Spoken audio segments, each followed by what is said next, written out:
The work of navigating officers goes on winter and summer, day and night, in calm weather and in storm. This applies equally whether engaged in passage planning, taking the watch, or entering or leaving confined waters under piloting. It is critical work, as over 80% of insured losses due to collision, grounding and contact damage are said to arise from human error. This program examines the work of the bridge team when a pilot is on board, in the context of master-pilot relationship.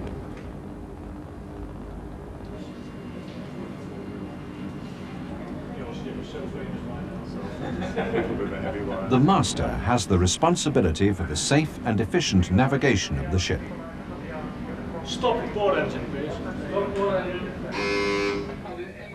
When a pilot is on board, part of this responsibility is discharged through him. The effectiveness of this arrangement will depend on the relationship between the master and the pilot.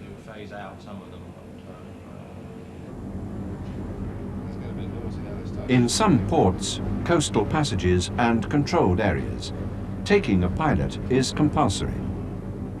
Whether it is or not, the objective is the same: for the pilot to direct the navigation of the ship through confined and hence potentially hazardous waters during port approach, berthing and departure.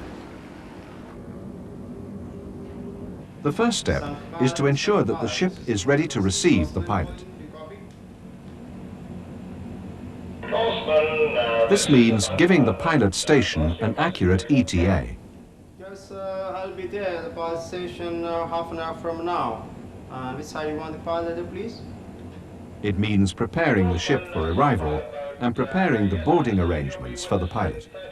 30 minutes. Would you rig the pilot ladder on the port side? Rig the pilot ladder on the port side, 1 meter above the water. Okay? Roger, received. Going back to channel 16 and standing by. Thank you.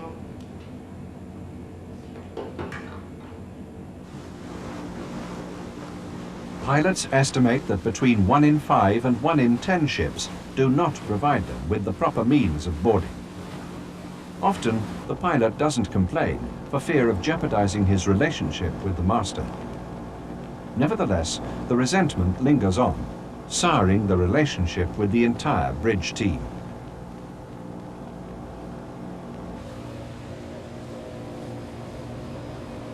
It is never easy boarding a ship from a small boat, and the ship should always provide a lee. The ladder and its arrangements must conform to the International Maritime Pilots Association card. The ropes must not have shackles, knots or splices.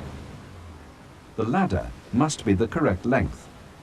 It is up to the ship to find out the height of the pilot launch to ensure this. The objective must be to make it as easy as possible for the pilot to board.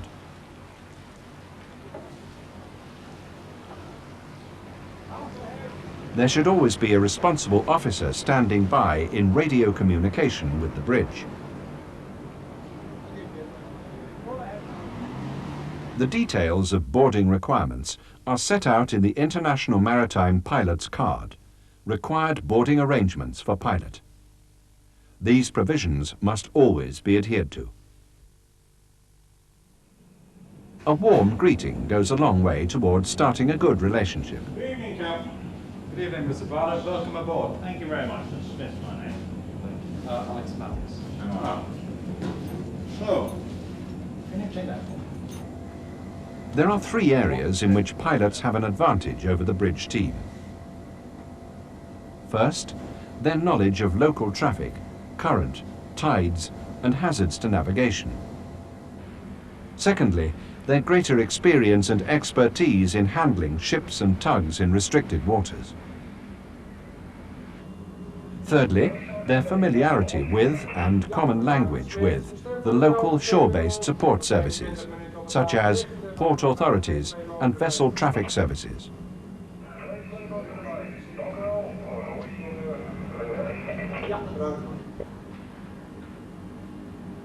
All pilots will be able to provide assistance in these areas, although, like ship's officers, their training, experience and personalities will vary.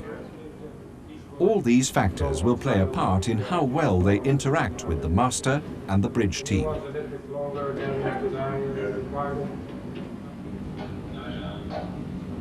Once he has been shown the location of his life-saving equipment and been offered a cup of tea or coffee, and if it's dark, given the use of a torch, the pilot is given the pilot card. This gives him much of the information he requires on the ship, including its dimensions and the details of its engine and maneuvering characteristics. It may be that the pilot already knows some of this information from his pilotage forms or from previous voyages on the vessel. Nevertheless, the pilot card puts all the information in front of him as a reminder. Once he has checked the pilot card, he will want to know if there's any equipment that is not functioning or not up to specification. The pilot must be told the truth, otherwise he will assume that everything is as it should be. Come to 232. Stop to 232. It is better for the master to tell him now, rather than for the pilot to find out halfway through a maneuver that, for example, the bow thruster cannot deliver its full power. The pilot is a fellow professional, and in the first instance, merits your trust. Honesty is the best foundation for a good working relationship. In pilotage waters, margins of safety are reduced. At this most hazardous time, all too often the pilot is left on his own without anyone to assist him or monitor the ship's progress.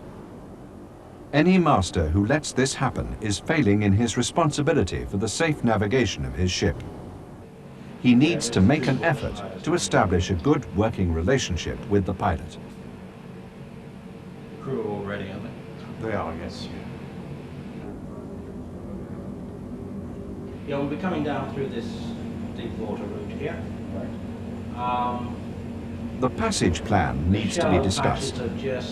It's worth taking a few moments for the master and pilot to consider and agree the ship's intended track, anticipated speeds, and ETA. Right down here.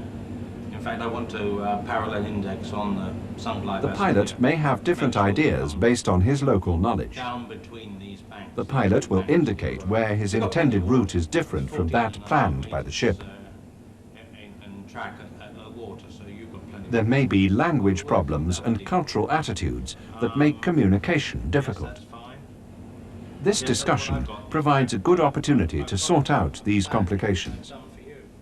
Arrangements with tugs and vessel traffic schemes also need to be agreed. We'll come round for the start of that route. As a result of this discussion, the master will know what is planned to happen. He and the bridge team will then be able to monitor the progress of the passage. They will also have learned how well they're able to communicate with the pilot. At the very least, they will have agreed on the common navigational terms they will need to discuss the passage.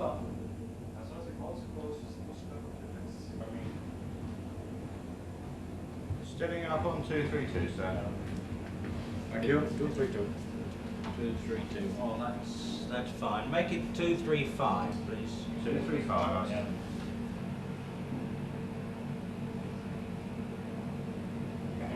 Is there any particular radar we would like to use, Mr. Bond? That's the one with the alpha. Oh, yes. The master should always offer the pilot the choice of the ship's radars and inform him how they're set up. The pilot may want one of them set up to his own specifications. Once the pilot takes over the direction of navigation, the bridge team must support him as much as possible. The presence of the pilot does not relieve the watchkeeping officer of his duties. It is important for him to be aware of the ship's situation while the pilot is navigating the ship. To quote from the relevant IMO convention, despite the duties and obligations of a pilot, his presence on board does not relieve the master or officer in charge of the watch from their duties and obligations for the safety of the ship. The master and the pilot shall exchange information regarding navigational procedures, local conditions and ship's characteristics. The master and the officer of the watch shall cooperate closely with the pilot and maintain an accurate check on the ship's position and movements. This statement forms the basis for pilotage worldwide. 1 mile to the narrow, sir. In some circumstances, it may be helpful to call out positions or depths or approaches to wheel over positions to the master. Depth below keel 5 meters, sir. In crucial situations, the pilot will need all his concentration and may not want every piece of information shouted out to him, especially if he can see it for himself. Ask him if in doubt. We're informing the pilots 8 hours in advance. That's the It is likely that there will be language differences. The helmsman may not be able to understand the pilot's commands. The watch-keeping officer or master may have to translate to make sure that they're properly carried out. It is possible that the master will not understand what the pilot is saying to the tugs. He should ask for a translation if he feels it necessary. If the master and pilot have agreed the passage plan, the master will be able to monitor events much more effectively. He will also notice much sooner if things start to go wrong. Every master and watch-keeping officer should ask himself, if the pilot made a mistake, would I spot it? If the pilot were suddenly to collapse, would I be able to take over? Starboard engine turning astern. For them to be able to do so means that they must be constantly monitoring the progress of the ship and thinking ahead. The watch-keeping officer must continue to monitor the ship's position, take fixes, instruct the lookouts, in all ways supporting the pilot. There must never be any question of leaving the pilot on his own to get on with the navigation. The pilot should welcome assistance from the bridge team, but experience will have taught him not always to expect it. Every master will have developed his own way of dealing with pilots. Pilots, similarly, will have developed their individual ways of working with masters. Both sides require tact, honesty, and mutual respect to form as quickly as possible a good working relationship. 243. It's 243. 243, aye, sir. Although there may well be language and cultural differences that interfere with this process, an honest and courteous approach works well in most cultures. If the ship is in confined and potentially hazardous waters, the master should remain on the bridge. If the watch-keeping officer believes that the ship is getting into danger due to the pilot's misjudgment, he must tell the master immediately. The master will then discuss the situation with the pilot. The master has the right to take over at any time. Okay, we go outside, starboard side. Such circumstances will be rare, but when they occur, the bridge team must be ready to take the appropriate action. They must know what is happening and be aware of the ship's intended track. They must have kept abreast of developments and be aware of the traffic and environmental situation around them. The watch-keeping officer must never allow a situation to develop where he's unhappy with the pilot's navigation, but can do nothing about it because he's no idea what should be happening. It is particularly important that the berthing arrangements should be fully discussed before the crucial stage of berthing begins. We'll be coming up on the flood tide. In fact, the ship's the other way around. We'll be port side too. The moorings will use a 3. The pilot needs to explain to the master the details of his berthing plan. 2 springs. There are many issues that need to be settled. First. How many tugs will be needed? Where will they be We've got 3 positioned? tugs. Will they use the ship's So we'll or put their a own Big lines? port Schneider aft. What will be the ship's approach speed? So I'll have the big port Will Schneider anchors be here, used? 45 tons. How many men are available to manage the lines? Conventional tug that we've got. What effect will the tide have? One particularly important issue is who will operate the thrusters? If the master intends to do this himself, he must follow the pilot's instructions and resist any inclination to superimpose his own ideas. Many difficulties have been caused by masters attempting to help by altering the thrusters without telling the pilot.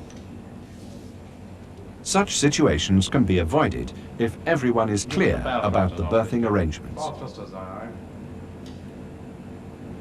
How many horsepower you got? It's 800, Mr. Bartlett. 800, oh fine, thank you. Pilots generally take great pride in their work. They're fellow professionals who, in the great majority, need the help and deserve the respect of the bridge team. They're also fellow human beings who respond well to being treated politely. It is essential for the safety of the ship that the bridge team remember that the presence of the pilot on the bridge does not relieve them of their responsibilities. Arrangements must be made for the pilot to board safely. The task of the pilot is to navigate the ship, and the task of the bridge team is to support him and monitor the ship's passage. Honesty is the best policy in dealing with the pilot. A good master-pilot relationship is the best basis for a safe passage through busy, confined, and perhaps hazardous waters. To form such a relationship quickly requires both sides to have mutual respect and to understand each other's point of view. Such a relationship is in the best interests of both sides. Further information and advice on the subject of pilotage can be found in the Nautical Institute's publications, Pilotage and Bridge Team Management.